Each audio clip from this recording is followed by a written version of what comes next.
تو عورت ایک اللہ رب العزت نے بڑی مقدس اور بڑی خوبصورت ہستی کو پیدا کی. عورت ایک خوبصورت انسان ہے.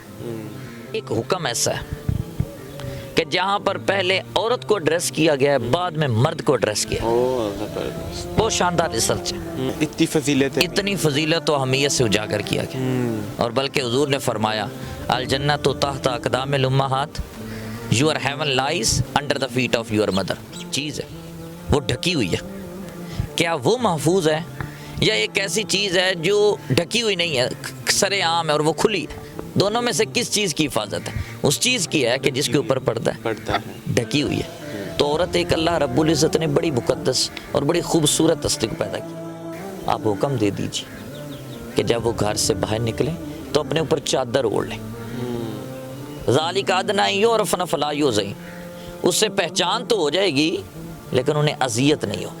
عورت کے بارے میں آپ کا کیا خیال ہے جو عورت نامحرم مردوں کے ساتھ اپنے تعلقات بناتی ہے اور اپنے تعلقات نبھاتی ہے؟ جب اپنی اصلیت پہ آ جائے, اصلی روپ دھار لے, پاکیزگی کا روپ دھار لے, تو وقت کے شرابیوں کو وقت کا نمازی بنا دیتی.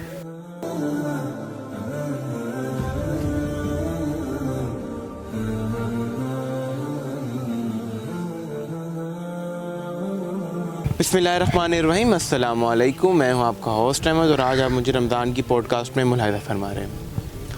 آج کا جو ہمارا موضوع ہے, جو گفتگو ہے, وہ خدا کی ایک نعمت کے بارے میں ہے.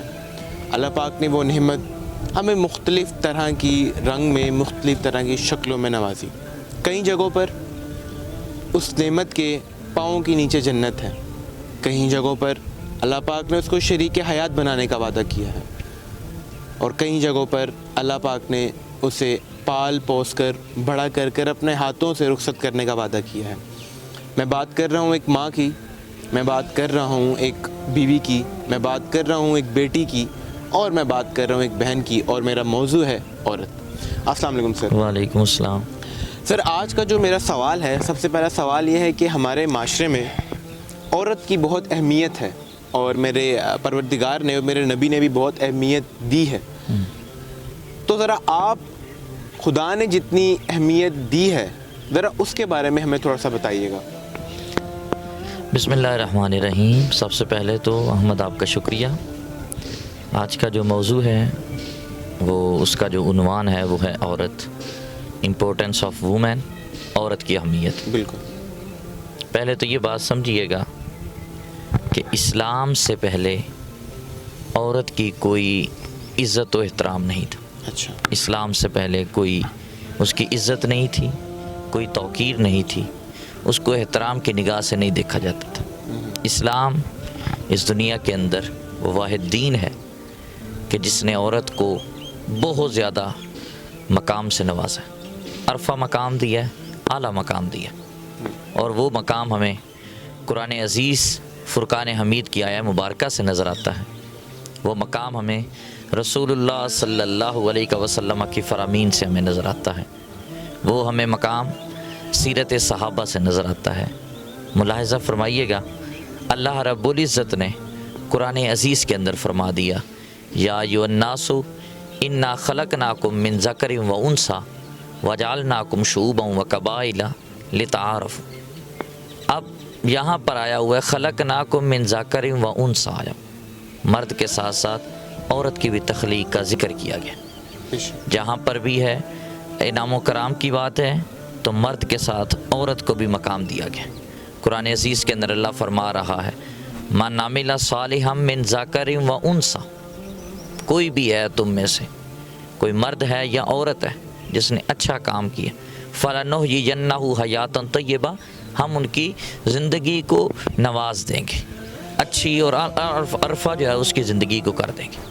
اب یہ قرآن عزیز فرقان حمید کے اندر اگر مومن مردوں کی بات ہے تو اس کے ساتھ ساتھ مومن عورتوں کی ذکر کی گئی, عورتوں کو مرد کے ساتھ ساتھ رکھا گیا. اور بلکہ حضور نے فرمایا الجنت تحت اقدام الامہات, your heaven lies under the feet of your mother. جنت کہاں پہ ہے؟ آپ کے ماں کے قدموں میں, کہ جس کی بیٹیاں اور اس نے 3 کام نہیں کیے. اچھا. کہ کہ نہ تو اس کو زندہ درگور دفن کیا گیا، حالانکہ اسلام سے پہلے تو زندہ دفن کر دیا جاتا تھا. حضور نے فرمایا جس نے زندہ درگور دفن نہیں کیا اپنے بیٹیوں کو. دوسری بات، اس کو اہانت نہیں کی گئی، اس کو ذلیل نہیں کیا. اور تیسرا مقام کہ ان کے اوپر بیٹوں کو فضیلت نہیں دی گئی. جب یہ 3 کام نہیں کرتا تو ایسے شخص کے لیے اللہ کے نبی فرما رہے ہیں ادخلہ الجنہ، اللہ اسے جنت میں دے دیا. سبحان اللہ. اب یہ بیٹی کا اتنا مقام ہے، عورت کا بیٹی ہے نا، بیٹی کس شیپ میں آتی ہے؟ عورت جو ہے نا وہ بیٹی کی شیپ میں آ رہی ہے نا. بات یہ ہے کہ ہم نے ایکچولی جو ہماری بر صغیر کی ٹیریٹری ہے، ہم نے مغرب کے کلچر کو اڈاپٹ کرنا شروع کر دیا. مغرب کے اندر کیا ہے کہ فحاشی ہے اور ریانی ہے، وہاں پر بے پردگی ہے، اور بے پردگی کی وجہ سے الٹیمیٹلی نقصان کیا ہے کہ عورت کی ہی عزت کو نقصان ہے. اب ایک بندہ ہے، ایک چیز ہے، آپ اس کو تھوڑا سا دیکھیے گا، ایک ایسی چیز ہے وہ ڈھکی ہوئی ہے، کیا وہ محفوظ ہے؟ یا ایک ایسی چیز ہے جو ڈھکی ہوئی نہیں ہے، سر عام ہے اور وہ کھلی ہے؟ دونوں میں سے کس چیز کی حفاظت ہے؟ اس چیز کی ہے کہ جس کے اوپر پردہ ہے، ڈھکی ہوئی ہے. تو عورت ایک اللہ رب العزت نے بڑی مقدس اور بڑی خوبصورت ہستی کو پیدا کی. عورت ایک خوبصورت انسان ہے، ایک نازک ہستی ہے، بالکل بالکل، یہ ایک سوفسٹیکیٹڈ ہے، ڈیلیکیٹڈ ہے.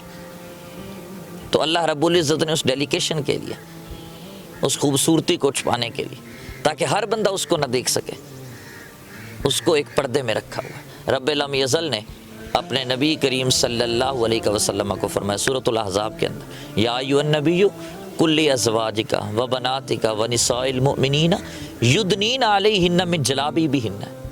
اے محمد صلی اللہ علیہ وسلم اپنی ازواج کو اور مومن عورتوں کو آپ حکم دے دیجیے کہ جب وہ گھر سے باہر نکلیں تو اپنے اوپر چادر اوڑھ لیں. ذالک ادنیٰ ان یعرفن فلا یؤذین، اس سے پہچان تو ہو جائے گی لیکن انہیں اذیت نہیں ہو. آپ دیکھ لیجئے گا ہمارے معاشرے کے اندر ایک باپردہ خاتون ہو تو 99.9 چانس ہوتے ہیں کہ کوئی نامحرم جو ہے وہ اس کی طرف دیکھ لے، بری نگاہ سے بھی نہیں دیکھ سکتا. ہر بندہ یہی کہتا ہے کہ یار یہ ایک مقدس عورت ہے. بالکل، اس کی تربیت ایک بڑی مقدس ہوئی. ویسے بھی انسان کا دھیان نہیں جاتا سر، ذرا برابر نہیں جاتا. ایک چیز میں نے آپ کو پہلے عرض کیا کہ ایک چیز بالکل کھلی ہے تو اس کی طرف ہر بندہ جھانکے گا. ایک ہے ہی پردے میں تو اس کو کون جھانکے گا؟ کوئی بھی نہیں جھانکے گا. بے شک. تو یہ بات ہے. بہرحال عورت کو بھی جہاں پر مرد کا ہے، مرد کے ساتھ ساتھ عورت کو بھی عورت کے پردے کا زیادہ ذکر کیا گیا. اس پھول نما عورت کی ڈاکٹر قاسم نے بہت شاندار قسم کی تعریف اور اہمیت بیان کی، اور میں یہ سمجھتا ہوں کہ عورت ایک پھول کی مانند ہے، ایک گلدستے کی مانند ہے جس کا ایک ایک پتا ہے وہ خوبصورت ہے، اور جس کو بڑا کرنے میں، جس کو خوبصورت بنانے میں ہم سب کا بلکہ اس کے والدین کا کردار ہوتا ہے. سر، ایسی عورت کے بارے میں آپ کا کیا خیال ہے جو عورت نامحرم مردوں کے ساتھ اپنے تعلقات بناتی ہے اور اپنے تعلقات نبھاتی ہے؟ آپ کیا کہیں گے ایسی عورت کے بارے میں؟ فرمان الہی کیا ہے؟ احمد صاحب، بات یہ ہے کہ تفسیر ہے ضیاء القرآن، ایک بڑی اچھی بات لگی، میں وہی کوٹ کرنے لگا ہوں. قرآن عزیز کے اندر جہاں پر بھی حکم آیا نا، جہاں پر بھی، پہلے مرد کو اللہ رب العزت نے ایڈریس کیا، مخاطب کیا، پھر عورت کو. اچھا. لیکن پیر کرم شاہ صاحب کی ایک ریسرچ ہے، وہ کہتے ہیں پورے قرآن عزیز کے اندر ایک حکم ایسا ہے کہ جہاں پر پہلے عورت کو ایڈریس کیا گیا ہے، بعد میں مرد کو ایڈریس کیا. بہت شاندار ریسرچ ہے. اور وہ کیا ہے؟ اڈلٹری، برا کام، زنا. اچھا. جو اپنی عصمت فروشی کرتے ہیں. اب آپ اس کے لیے بڑا مقدس سا ورڈ ہے، عصمت فروشی کرتے، اپنی عزتوں کو خود پامال کرتے. قرآن عزیز نے فرمایا سورۃ النور 2 آیت مبارکہ، الزانیۃ والزانی، زنا کرنے والی عورتیں، زنا کرنے والے مرد. یہاں پر پہلے مرد نہیں، عورت ہے. اچھا. کیا مطلب ہے کہ جب تک عورت کی پرمیشن نہیں ہوگی، وہ چاہے اشارتاً ہو، چاہے وہ کنایتاً ہو، صراحتاً نہ بھی ہو، وہ کوئی پوائنٹ کرے تو اس کے اندر وہ اپنی انٹرسٹ شو کرے، جب تک وہ انٹرسٹ شو نہیں کرے گی تو مرد اس کے قریب کبھی تک نہیں آ سکتا۔ تو اس لیے پیر صاحب کہتے ہیں کہ پورے قرآن عزیز کے اندر کوئی بھی حکم آیا پہلے مرد کو ایڈریس کیا گیا، بعد میں عورت کو، لیکن جہاں پر عصمت فروشی کیا، جسم فروشی کیا، جہاں پر یہ برے کام کی طرف انڈلجمنٹ کیا ہے، مرتکب ہونے کی ہے، اس میں پہلے عورت کو ایڈریس کیا گیا، بعد میں مرد کو کیا گیا۔ اور ایک اور جگہ پر قرآن عزیز نے فرمایا الخبیثات للخبیثین، بس اس سے بڑی اور بات کوئی نہیں جو قرآن نے ایک لفظ کے اندر بتا دی، خبیث عورتوں کے لیے خبیث مرد ہے۔ بس بات اتنی ہے کہ جس عورت کے لیے، جس مرد کے لیے اللہ نے خبیث کا ورڈ بول دی، اب اس سے بڑا اور کیا ہو سکتا؟ تو یہ ساری کا سارا ایک ہی لفظ کے اندر قرآن نے کرکس دے دی، اور یہ وہ پوائنٹ ہے، امید ہے کہ اس کے ساتھ آپ کا یہ جواب ہو گیا بے شک۔ کہ جو آپ نے سوال کیا ہے کہ ان عورتوں کے بارے میں کیا ہے، تو قرآن کا اب یہ تھوڑا سا ریئلائز کرنا چاہیے کہ یار پہلے مرد ہے، حالانکہ قرآن نے کہہ دیا الرجال قوامون علی النساء، مرد جو ہے وہ عورتوں کے اوپر حاکمیت رکھتے ہیں۔ اچھا، کوئی بھی حکم آیا اب آپ اس کے لیے میں نے پہلے آیت مبارکہ من عمل صالحا من ذکر و انثی، پہلے ذکر ہے پھر انثی، پہلے مرد ہے پھر عورت ہے۔ خلقناکم من ذکر و انثی، وہاں پر پہلے مرد ہے پھر عورت ہے۔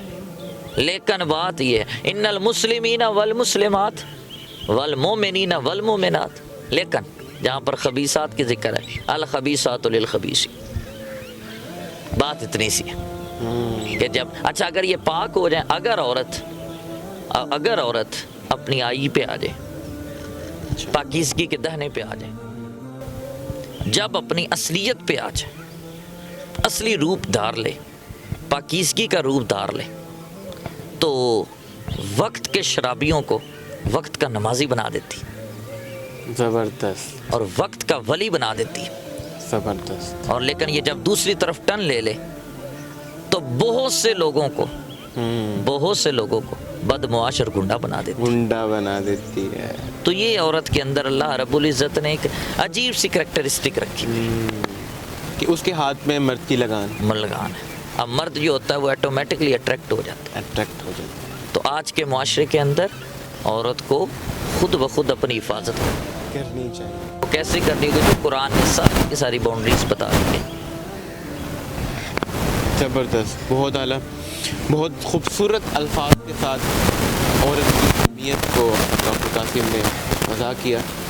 ہمارے معاشرے میں، ہمارے اسلام میں عورت کی بہت اہمیت ہے، بہت ویلیو ہے، لیکن شاید ہم بھول چکے ہیں، ہماری عورتیں بھول چکی ہیں کہ خدا تعالیٰ نے ان کو کتنی اہمیت سے نوازا ہے، کیونکہ ہمارے سوشل میڈیا اور ہمارے ارد گرد عورتوں کا ایک ہجوم ہے، ایک بہت بڑی تعداد ہے جن کو اپنی عزت اور اپنی حیا کی پرواہ نہیں ہے۔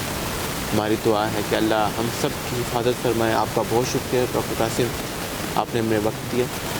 اسی دعا کے ساتھ کہ خدا تعالی ہم سب کے گناہوں کی بخشش فرمائے اور ہمیں ہدایت دے۔ اپنے میزبان احمد کو دیجیے اجازت، ایک دفعہ پھر ملاقات ہوگی، تب تک کے لیے اللہ حافظ۔